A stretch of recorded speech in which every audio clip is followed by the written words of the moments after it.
Hi Bahamas, this video is entitled Fight for the Bahamas. There's a global fight going on to possess the Bahamas. I'm here to invite you as a Bahamian and as a person concerned about the Bahamas to join the fight to retain ownership of the Bahamas. We're having a discussion on WTO that is devoid of information that gives us a better perspective of what it's all about. Well, let me give you a tidbit. It's a fight for us. We are being invited to the table, not as equals, but as the meal. You will see countries like the United States, China, and Russia that's having a geopolitical fight. Guess what? The Bahamas is that key prize. We have sun, we have sand, we have aragonite, we have sea, we have fisheries, we have the sea lanes, we have the ocean, we have economic zones, we have the mangroves, we have the flats, we have the third largest fishing nursery in the world, we have the digital infrastructure, we have the plant life for intellectual property. We have also intellectual property known and unknown. In fact, even the very diseases where we suffer in the 21st century is of value to the world. There's a fight for what is called digital colonization that's going on right now. And if you listen to the leaders of our country, more so the Deputy Prime Minister, the Minister of Finance, he too have recently admitted that this is a fight for digitization and they are trying to find their way along the path. Though the problem, I have no problem in that. The problem, what scares me, is non-digital people looking for digital messages. The WTO deputies, not deputy, Secretary General or Director General, as well as the Secretary General of the OECD, as well as the World Economic Forum, said the world has moved to digitization. And so essentially, the Bahamas is a key spot for that. You know, there's another video that I can follow up that's called Ocean Monopoly. I want you guys to pay attention to that. I want you to pay attention to Sand Wars. These are all going to be follow-up videos. So I ask you to follow me on social media. Follow me on Twitter at AlanCJohnson.com. No, Alan C. Johnson. Sorry. Just follow me on Twitter at Alan C. Johnson. Follow me on Instagram at Alan C. Johnson. Follow me on Facebook at C. Alan Johnson. Follow me on whatever platform there is. Also, follow the organization for which I am the senior spokesperson, Alliance for Change, at abetterbahamas.com. But you can be finding Alliance for Change on social media, also on Facebook, on Instagram, on Twitter, and the likes. The logo right here, which stands for add what is necessary, take out what is not needed, multiply the good, no division equals a better Bahamas. And it's time for us to begin to take ownership, not for ourselves, but for future Bahamians, our children's children. It said a wise man leaves an inheritance for his children's children. Let's be wise Bahamians. Let's leave an inheritance for our children's children.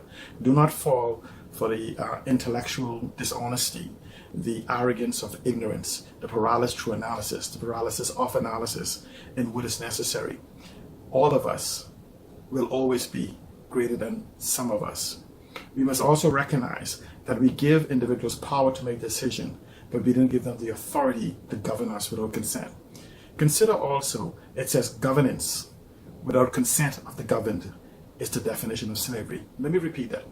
Governance without the consent of the governed is the definition of slavery.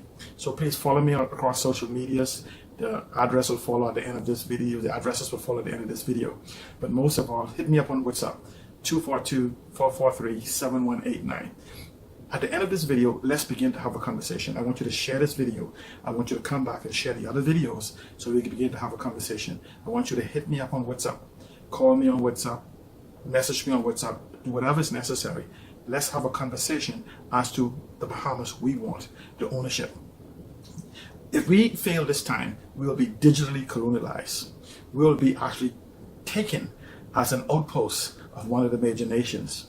We are in the most economic advantageous positions at any time in history. In fact, the world right now is entering the second digital revolution. We already missed the first from 1992 to 2017. Notice those dates. Those are the dates that the sons of the revolutionaries govern our country, and they slept through the first digital revolution, 1992 to 2017. We are now in the second digital revolution, the third technology revolution, the fourth social revolution, the fourth industrial revolution, and globalization 4.0. Never in the history of mankind, anyone alive, even born today, will see such an era such as this. This is going to be one of the greatest era of wealth transfer and reformation of this entire planet. Guess what? God has geopolitically placed us with an abundance of resources. I didn't even mention the oil, that the largest oil field on the planet Earth exists in the Bahamas. And so we must understand our positions. And I'm talking about natural gas and the likes. But we have so much other resources that we could wait on the technology to advance to access the oil and the natural gases. Because we have multi-billions of tons of aragonite alone. And if you examine the use of sand and aragonite, along with sodium carbonate, you'll then begin to realize that we have the revolutionary concept of creating what the industry needs for technology, for advancement. We are set upon space, the only place on the planet Earth that you can have a clear look from Earth into space, unimpeded. We must understand where we are. We've been given the deepest harbor in the world, a 1 mile deep harbor known as Morgan's Bluff. We've been given the tongue of the ocean, where the United States tests its military. But even if you just think about aragonite in the little Bahama Bay, the Myers report, pay attention to that name. The Myers report says there's 150 billion tons of aragonite sitting to be harvested. That's the little Bahama Bank. So when you begin to multiply through the entire bank, think about, for the thousands of years that aragonite has been deposited into the tongue of the ocean, waiting for us to have access to it. We have plant life that doesn't exist anywhere in the world. We have ocean life that doesn't exist anywhere in the world. The third largest fishing nursery. So many things is too numerous to announce right here. But I will come back and do a video one by one. In fact, I will be doing another follow-up video. The next immediate video following this, you must watch it. It's the Oban Line. The Oban Line is a multi-billion-dollar resource grab. I will explain that in the next video, followed up by sand wars, followed up by the other videos such as ocean monopoly and the likes. You're going to love these, because this is going to open up your mind, your children's mind, to the wider scope of who we are and the need for leadership that understand the God-given perspective, the God-given resources and tools that is necessary for us to be competitive in the global environment. But it requires a new mindset. It requires leadership that is aware. It requires leadership that will submit to the will of God. He did not give us these resources for us to ignore. But if we ignore them, we will pay the consequences, because the rest of the world ain't. But please, watch this video from One America Network and listen to what they're telling you. Then note my addresses at the back of it and contact me. But share the video on social media, tweet it, share it on Instagram, and let us have a conversation as to who we are. Remember, as I move to the video right now, it says that you cannot manage what you cannot measure. Let's measure the Bahamas. But you cannot measure what you refuse to acknowledge. Let's acknowledge the mistakes of the past. Let's acknowledge where we are. Let's acknowledge where we want to go. All of us will always be greater than some of us. And when we begin to think of leadership, remember, the power of the people shall and will always be greater than those we sent to power. Thank you. Watch the video. Share the video. And for over 8 years, the U.S. has gone without an ambassador to the Bahamas, a fact China is now taking advantage of. One America's Pearson Sharp explains how U.S. neglect for the island nation has given China a foothold on America's doorstep. Since 2011, the United States has gone without an ambassador to the Bahamas. The Caribbean island nation is small, with a population of only about 400,000, but it attracts a lot of U.S. tourism, and sitting just 50 miles off the coast of Florida, it's right in the middle of one of the busiest shipping lanes in the world. That fact hasn't gone unnoticed by the Chinese. China has set its sights on the Bahamas and has invested billions in building new infrastructure and industry across the country.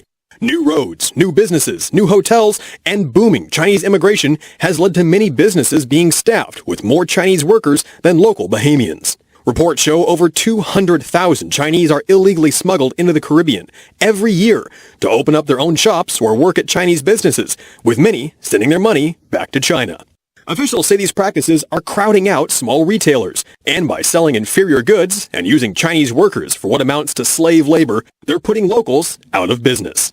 Chinese state banks are also putting up tens of millions of dollars for building projects like new ports and bridges, as well as a huge new Chinese embassy in the heart of downtown Nassau.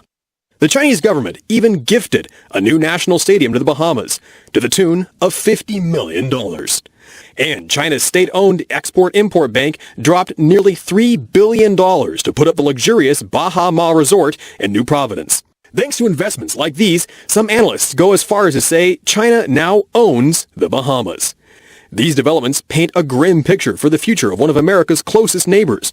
But what alternative does the Bahamas have? According to the Bahamian government, they simply can't afford to build huge projects like these on their own. So, with China stepping in and essentially colonizing the Bahamas, where does that leave the United States? Washington is choosing to remain on the sidelines as China swoops in to develop strategic real estate right on America's front door. And now, some 55 miles east of Palm Beach, China is building a massive new shipping port, a strategic location which could be used for military vessels and submarines. China already has a military presence in the Caribbean, occupying old Soviet bases in Cuba. But could Washington soon have to deal with the reality of Chinese warships off the coast of Florida? But China isn't the only reason the U.S. should be concerned. The Bahamas are also a major gateway for drugs, weapons, and illegal aliens coming into America. While Mexico comes to mind when many think of U.S. border security, the Bahamas just received a Tier 1 ranking from the State Department for human trafficking. And although the Bahamas historically has imported most of its trade goods from the U.S., such as agriculture, the country is beginning to turn to China to fill those demands, costing American companies their business. In 2017, President Trump nominated San Diego developer and veteran industrialist Doug Manchester for the role of U.S. ambassador to the Bahamas. Yet in the 2 years since then, Congress has stalled on his confirmation. With the Bahamian economy struggling on its own and China building inroads, the United States could seize an opportunity to step in and help the Bahamas create jobs and improve economic performance. That's a role traditionally filled by an ambassador. While some consider the appointment a plum position, the alternative is leaving the post vacant while crime grows and China sinks its claws into the island unopposed.